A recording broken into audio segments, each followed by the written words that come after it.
আসসালামু আলাইকুম। কেমন আছেন আপনারা সবাই? যে বিষয়টি নিয়ে আজকে আলোচনা করব সেটা হলো অনেকে বলে যে চীনা হাঁস পালন করা কি সত্যি কি লাভজনক কিনা বা লাভজনক হলে কীরকমভাবে আমি লাভ করতে পারবো।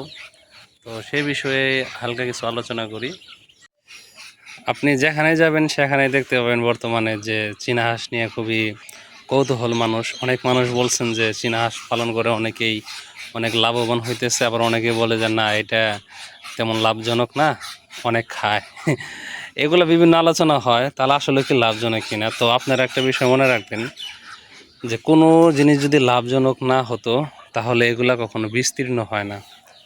হ্যাঁ, বিস্তীর্ণ হয়ে বেশি দিন থাকে না। হতে পারে অনেক ছড়িয়ে যেতে পারে, যেমন টার্কি মুরগি গেছিলো, কিন্তু অনেক দিন থাকে না। বাট চীনা হাঁস এখন পর্যন্ত যে পর্যন্ত আসছে এই পর্যন্ত কিন্তু এটা কিন্তু ভালো ফলাফল করতেছে।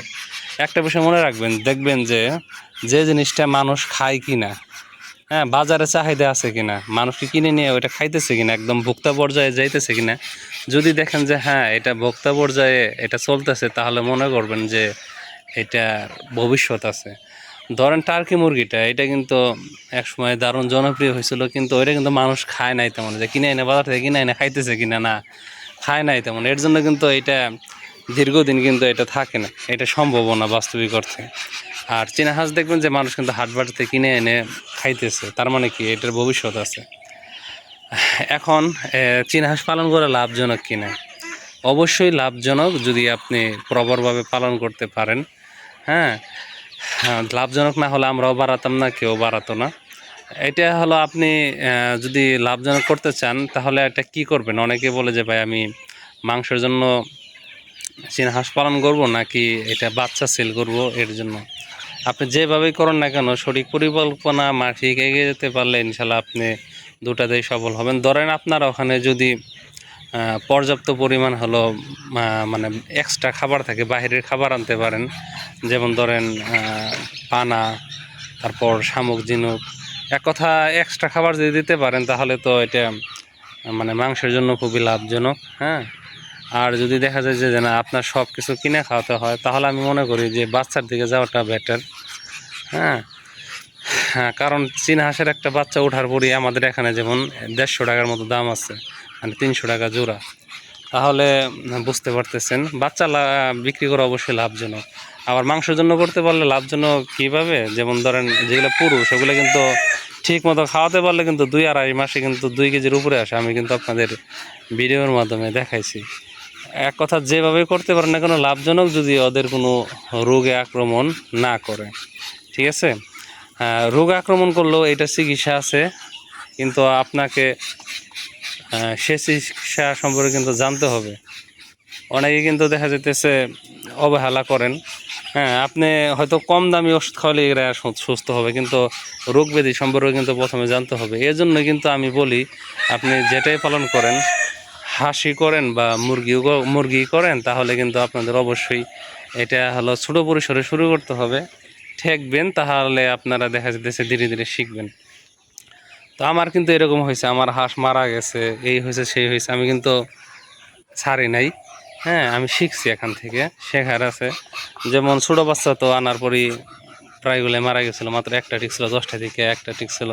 তাছাড়া ওদের যারা বড় ছিল ওদেরকে সবারই অসুস্থ হয়ে গেছিলো, খাওয়া দাওয়া বন্ধ করে দিছিল। হ্যাঁ, কঠিন অবস্থা হয়েছিল, সেখান থেকে বড় একটা মারাও গেছিলো। তবুও কিন্তু অনেকে বলছিল বিক্রি করে দাও, আমি কিন্তু দেই নাই। আমি কিন্তু সেখান থেকে শিখছি আলহামদুলিল্লাহ। এখন হয়তো বিশাল কিছু জানি না চীনা হাঁস নিয়ে, তবুও মোটামুটি আর কি চলার মতো কিছু একটা জানি, সেভাবে কিন্তু ওদের পরিচর্যা করি। যেমন আপনাদের ছোটোখাটো জিনিস মনে রাখবেন সবসময়, মানে ছোটোখাটো জিনিসে কিন্তু অনেক কাজ করে। ধরেন আজকে বৃষ্টিতে ওরা ভিজতেছে, আপনার মনে হবে যে আজকে ঠান্ডা ঠান্ডা লাগতে পারে, আপনি খাবারের সাথে একটা নাপা ট্যাবলেট গুঁড়া করে মিশিয়ে দিলেন। হ্যাঁ, দেখা যেতেছে আজকে একটু ঠান্ডা ঠান্ডা পড়ছে, ওদের আদা রসুন বাটা পানির সাথে মিশিয়ে দিলেন। এইসব জিনিস হলো ছোটোখাটো জিনিস, অবহেলা করবেন না, তাহলে দেখবেন যে ইনশাল্লাহ আপনার খুব একটা বড় ধরনের প্রবলেম হয়ে যাচ্ছে। আর যদি দেখেন না অসুস্থ হয়ে গেছে, তাৎক্ষণিক দেরি না করে কিন্তু আপনি মেডিসিন প্রয়োগ করবেন। এখন অনেকে বলতে পারেন যে ভাই কী ধরনের মেডিসিন প্রয়োগ করব। আসলে কি রোগ বুঝে মেডিসিন প্রয়োগ করতে হয়, আপনাকে আন্দাজে একটা মেডিসিনের কথা কিন্তু আমি বলতে পারবো না। ঠিক আছে, হ্যাঁ, তো এর জন্যই আর কি আপনি যদি এদের সঠিক রোগ সম্পর্কে জানেন, দেখা যেতেছে সঠিকভাবে পরিচর্যা করেন, আর যদি এদেরকে সময় দেন ইনশাল্লাহ এখান থেকে বড় কিছু করা সম্ভব। আমি যা দেখতেছি মোটামুটি যদি 20টার মতো হাঁস পালা যায় তাহলে মাসে ভালো ধরনের একটা আর্নিং সোর্স করা সম্ভব এখান থেকে।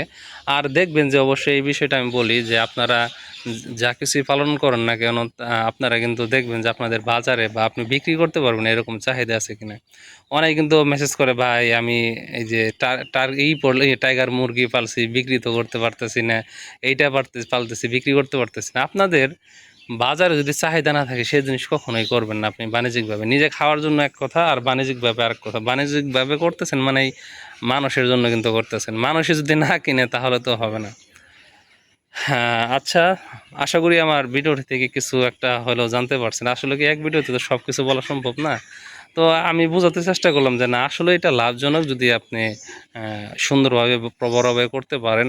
আর সবাই পারলে আপনিও পারবেন, তবে আপনার এখানে সময় দিতে হবে। হ্যাঁ, আপনি হুট করেই এটার এক্সপার্ট হয়ে যাবেন না, সময় লাগবে। আমার অনেক কিছু শেখার বাকি আছে এখনও। যাই হোক, যারা ভিডিওটি দেখলেন ধন্যবাদ জানাই ভিডিওটি দেখার জন্য।